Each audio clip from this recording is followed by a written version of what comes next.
Žilinský kraj s rozlohou 6788 km² zaberá takmer 14% územia Slovenskej republiky. Z celkového počtu 697 000 obyvateľov kraja až 40% žije vo vidieckých sídlach. Základným nástrojom podpory vidieckých oblastí je v súčasnosti Program rozvoja vidieka Slovenskej republiky na roky 2007 až 2013. Program pokrýva širokú škálu problémov, akými sú úpadok poľnohospodárskej a potravinárskej výroby, zhoršujúci sa stav lesného hospodárstva, nedostatočne vybudovaná infraštruktúra a nevyhovujúce podmienky pre poskytovanie základných služieb obyvateľstvu či zhoršovanie stavu životného prostredia. Tieto problémy sa usiluje odstraňovať prostredníctvom podpory veľkého množstva projektov a rozvojových aktivít. V nasledujúcich minútach vám predstavíme niekoľko úspešných projektov, ktoré boli podporené v rámci Programu rozvoja vidieka v Žilinskom kraji.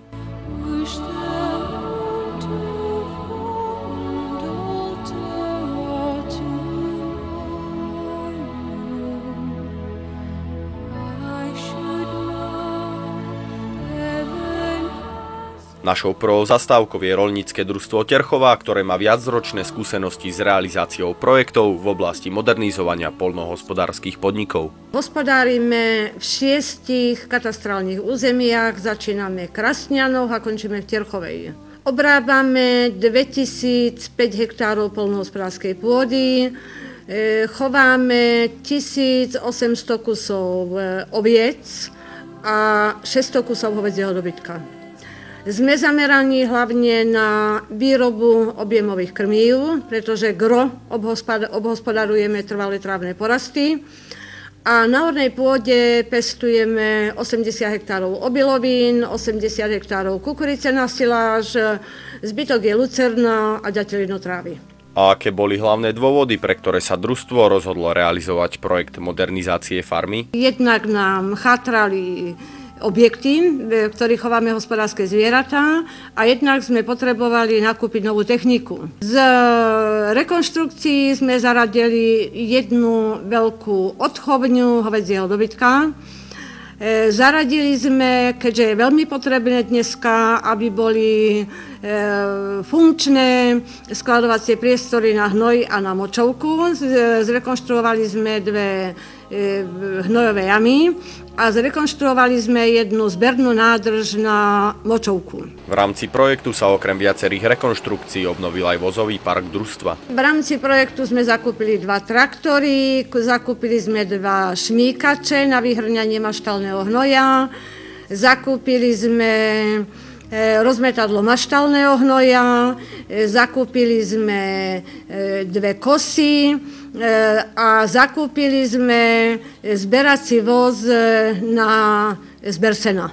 Okrem opatrenia modernizácia fariem využíva roľnícke družstvo Terchová aj finančnú podporu Programu rozvoja vidieka v rámci agroenvironmentálnych opatrení. Samozrejme, že využívame aj agroenvironment, sme v podmienkach, kde prevažne prevládajú chránené prírodné a poloprírodné biotopy. Je za nami 5-ročný záväzok, kde okrem chránených prírodných a poloprírodných biotopov boli ešte aj iné podopatrenia. Transformáciou sme prešli do ďalšieho 5-ročného obdobia a v tomto novom projekte máme len tieto biotopy. Isté, že keďže sú len chránené prírodné a poloprírodné biotopy, je menej aj finančných prostriedkov.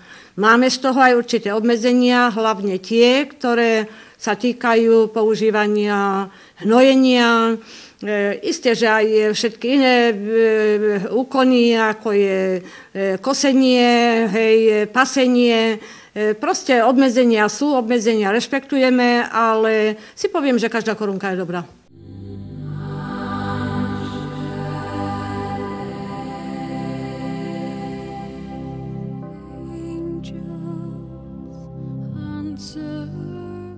Potravinársky sektor je dôležitým odvetím podhospodárstva. Vytvára pridanú hodnotu poľnohospodárskych produktov a je zdrojom mnohých pracovných príležitostí. Program rozvoja vidieka podporuje zvyšovanie konkurencie schopností slovenských potravinárov prostredníctvom investícií do budovania a modernizácie výrobných prevádzok a nákupu technológií. Medzi úspešných žiadateľov sa zaradil aj pán Peter Jendrašek so svojou rodinnou firmou, ktorý vďaka programu rozvoja vidieka vybudoval moderný podnik na výrobu mäsových výrobkov. V 96. sme otvorili prevádzku v Brezovici za rodinným domom vybudovanú, kde sme začínali s 2 ľuďmi. Postupne sa to navyšovalo na nejakých 10 ľudí, ale po tých 13 rokoch sme zistili, že je to stále len, je to malé na ten odbyt, ktorý sme mali momentálne. No potom tak som sa rozhodol, že postavíme prevádzku novú, modernú v Trstenej a využili sme možnosť eurofondov, ktorá nám veľmi pomohla, lebo je to fabrika úplne na lúke, nová a urobená podľa, myslím, že najnovších noriem. Hlavných dôvodov, pre ktoré sa pán Jendrašek rozhodol pustiť do projektu, bolo hneď niekoľko. Kvôli zamestnanosti, že sme chceli zvýšiť zamestnanosť na Orave. Na Orave bolo vždycky veľa mesiarov. Ja, keď som sa učil, nás bolo kopa, takže som chcel troška tým ľuďom dať aj priestor a myslím, že sa nám to aj podarilo, že sme to využili tie eurofondy, kde tá investícia bola dosť veľká, zhruba 30 miliónov slovenských korún.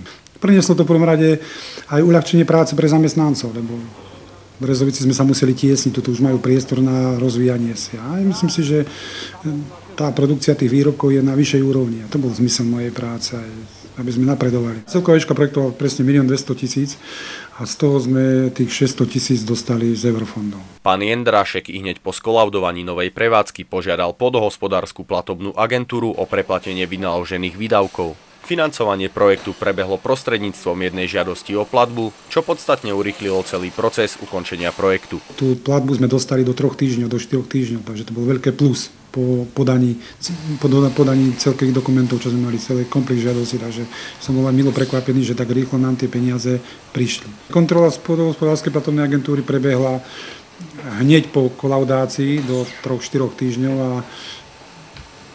všetko dobre dopadlo, podľa ich predstav, tak tým pádom nám potom umožnili platbu alebo prefinancovanie tohto celého projektu. No a aké sú plány do budúcnosti? Máme záujem o doplnenie technológie, lebo tá z roka na rok napreduje a chceme to tiež zmodernizovať určite, lebo to potravinárstvo tak napreduje, že stále treba niečo inovovať a modernizovať. A pokiaľ chceme zvýšiť výkon, sme nútení v tejto firme ísť do obnovy technológií, inakšie sa to asi nedá. Vďaka fondom sme tam, kde sme. No.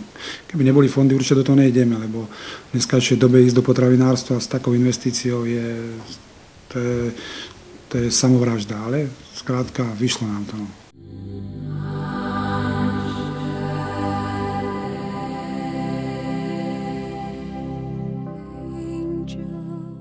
V rámci svojich opatrení nezabúda program rozvoja vidieka ani na potreby vidieckých obcí. Podporuje projekty zamerané na modernizáciu obecných úradov, kultúrnych domov, výstavbu detských a športových ihrísk, výstavbu kanalizácií a vodovodov, chodníkov, cyklotras a ďalších aktivít zvyšujúcich kvalitu života obyvateľov týchto obcí. Obec Valča sa nachádza v strede Turca, je vzdialená 13 km od okresného mesta Martin. V súčasnosti má 1527 obyvateľov. Narast počtu obyvateľov v posledných rokoch vyvoláva aj vyššie nároky na zabezpečovanie kvalitných služieb. Preto sa obec rozhodla využiť pomoc v podobe nenavratného finančného príspevku na realizáciu projektu obnovy, rekonštrukcie a prístavby kultúrneho domu a obecného úradu. Pomohla nám hlavne otázka čerpanie z fondov rozvoja vidieka, kde sme realizovali v priebehu rokov 2010 investičnú výstavbu, rekonštrukciu a prístavu obecného domu a kultúrneho a obecného úradu. Celkový objem prostriedkov bol 382 072 eur, ktorý zahŕňal práce prístavba obecného úradu, kde boli vybudované úplne nové priestory obecného úradu bezbariérového typu. Ďalej priebehu tohoto projektu bol realizovaný zateplenie kultúrneho domu, výmena strechy, kde vlastne celým týmto projektom bola získaná podľa energetického auditu viac ako 46% úspora na palivách, na vykurovaní. Okrem toho, že sme získali pohodlné, moderné priestory obecného úradu, pristavili sme v bývalých priestoroch veľké, pekné fitness centrum, ktoré už dneska je v prevádzke. Nachádzame sa vo fitnessku, ktoré bolo vybudované z prostriedkov z Fondu rozvoja vidieka, realizovaného v roku 2010. Tieto prostriedky, stavba ako taká bola toto realizovaná, náhradie náčinie z 95% sú majetkom privržencov valčianskeho fitnessu. A ako hodnotíte pomoc programu rozvoja vidieka? Naozaj nebyť týchto prostriedkov, tak nie je možné v rámci ani obce Valčia a mnohých ďalších obcí v rámci Slovenska vybudovať takéto veci. Skutočne tie priestory boli dosť už nevyhovujúce, malé, nezateplené, boli obrovské úniky tepla. A na takéto prostriedky, ak si zoberieme, že to je 382 000 eur, plus na to DPH, naozaj nie je možné, aby obec do rozpočtu, ktorý má, ktorý tvorí vlastne z podielových daní, ani za niekoľko desiatok rokov by snad nebola možná. Keď sa takto nasmerujú prostriedky v obciach na rozvoj vidieka, naozaj naše obce povyrastú a dostanú sa do lepších podmienok. Potom sa naozaj hovorí, že je to fond rozvoja vidieka, pretože ho rozvíja, modernizuje. S kamerou sa teraz presúvame do obce Leštiny, ktorá sa nachádza v blízkosti okresného mesta Dolný Kubín. S počtom obyvateľov 235 patrí k najmenším obciam okresu, no aj napriek tomu chce pre svojich občanov vytvoriť dôstojné podmienky pre kultúrno-spoločenský život. V roku 2009 obec podala na platobnú agentúru projekt zameraný na modernizáciu a prístavbu obecného domu. Dôvodov bolo hneď niekoľko. Tento náš obecný úrad si myslíme, že nesplňal tie technické požiadavky, strecha bola troška narušená, tak preto sme sa rozhodli túto budovu proste rekonštruovať. Vlastne keď sme už dávali návrh na tento projekt, tak sme sa rozhodli, že by sme rozšírili spoločenskú miestnosť z dôvodu, že tie ešte kapacity vlastne tejto spoločenskej miestnosti boli pre túto obec nevyhovujúce. V roku 2009 sme sa rozhodli, že by sme chceli cez eurofondy vlastne túto rekonštrukciu tohto našeho obecného úradu, tak vtedy sa začali vlastne tie projektové a administratívne práce. V roku 2010 sme vlastne začali realizovať tento projekt a v roku 2010 sme aj skolaudovali vlastne celý tento náš objekt. Leštiny sa ako jedna z mála obcí môže pochváliť skutočne bohatou históriou, ako aj vzácnym artikulárnym dreveným kostolom, ktorý je zapísaný do zoznamu svetového dedičstva UNESCO. V súčasnosti sa však obec môže prezentovať nielen historickým kostolíkom, ale aj s modernizovaným objektom obecného úradu a kultúrneho domu. My tu máme vlastne kostolík evanjelický, ktorý má 300 rokov, chodí sem veľa cudzincov, veľa návštevníkov vlastne navštevovať tento kostolík. A ten obecný úrad bol taký, keď to môžem nazvať, ošumelý, tak aj z tohto dôvodu sme sa rozhodli, že by sa patrilo, aby táto obec mala ten obecný úrad krásny, ktorý ja si myslím, že dneska je ten obecný úrad krásny, vďaka európskym peniazom. A vlastne sme chceli aj tento obecný úrad viacej využívať na tie spoločenské akcie, na káry a preto sa vlastne rozširoval. Samozrejme, určite budova sa zateplila, kde zase nastanú určité šetrenie energií, peniažkov, čo je dnes v dnešnej dobe veľmi, veľmi potrebné. V každom prípade si myslím, že je to obrovská výhoda, pokiaľ táto obec môže dostať určitú časť týchto peniažkov vlastne na tento obecný úrad, ale v každom prípade doporúčam každej obci, pokiaľ len troška si vie zveladiť túto obec a energeticky zvýhodniť zateplením a možno rozšírením tohto obecného úradu, určite by nemali čakať a mali by sa do takéhoto projektu pustiť.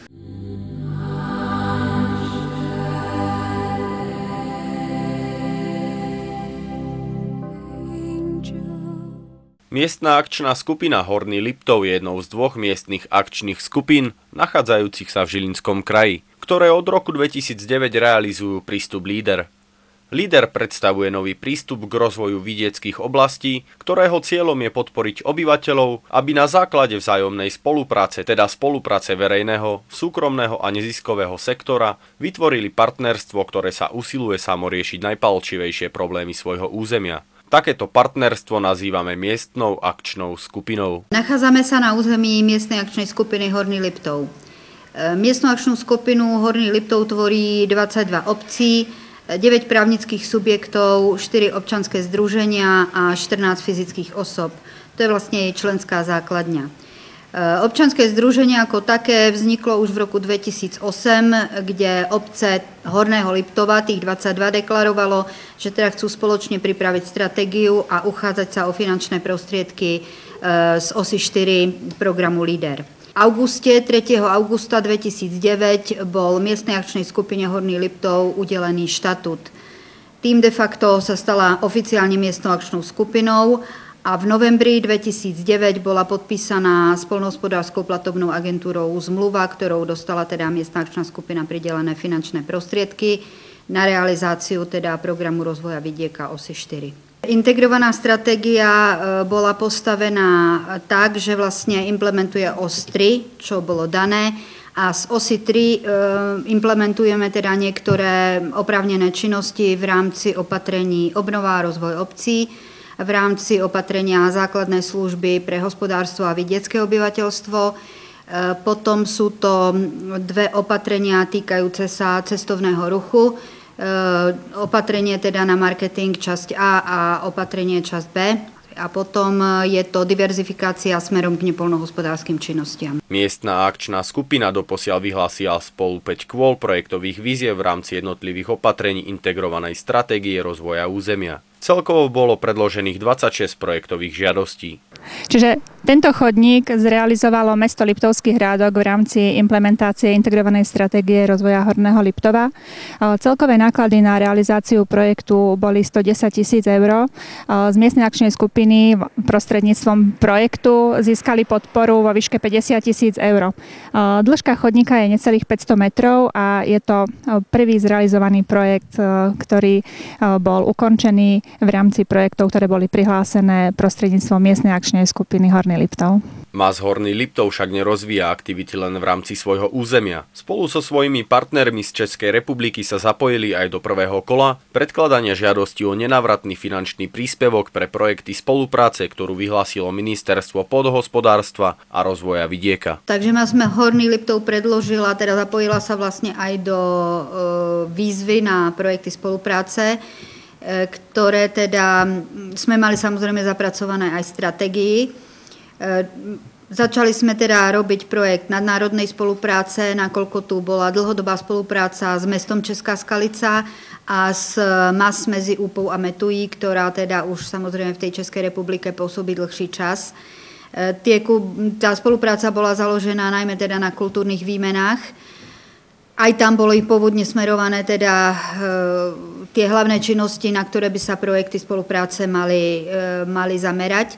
A z našej strany tá prepojenosť je tam smerom k vytváraniu značky, regionálnej značky, ktorá teda neexistuje, ale respektíve MAS medzi Úpou a Metují v rámci Českej republiky nie je zapojená do toho systému, ktorý oni už majú teda nejakým spôsobom zabehnutý a u nás to neexistuje ešte vôbec. Takže tam sme hľadali nejaké tie styčné body, ako pomôcť tým miestnym remeselníkom vlastne dať o sebe vedieť, dostať sa nejakým spôsobom na trh a podporiť tie výrobky, ktoré nesú teda tie regionálne prvky na tom, aby sme tých ľudí dostali nejakým spôsobom von. Prístup LEADER je na Slovensku relatívne nový pojem.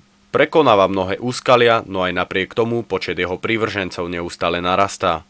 A ako LEADER hodnotí manažérka miestnej akčnej skupiny Horný Liptov? Vzhľadom k tomu, že sme prístup LEADER ako taký, vzhľadom k tomu, že sme teda absolvovali aj niektoré návštevy v zahraničí, čo sa týka zahraničných MAS, vidíme určite ako pozitívum pre to územie, práve preto, že sa realizuje v menšom území a realizuje sa tým systémom z dola. To znamená, že tí ľudia, ktorí rozhodujú o projektoch, prijímajú ich, to územie poznajú a sú schopní vlastne posúdiť, či ten projekt pre to územie má prínos, nemá prínos, či sa teda to nejakým spôsobom v tom území objaví. Takže tento systém je určite ako dobrý. Navyše aj to, že si to územie pripraví tú stratégiu samo pre seba, tak je tam to pozitívum tej znalosti vlastne toho prostredia, pre ktoré sa tá stratégia pripravuje.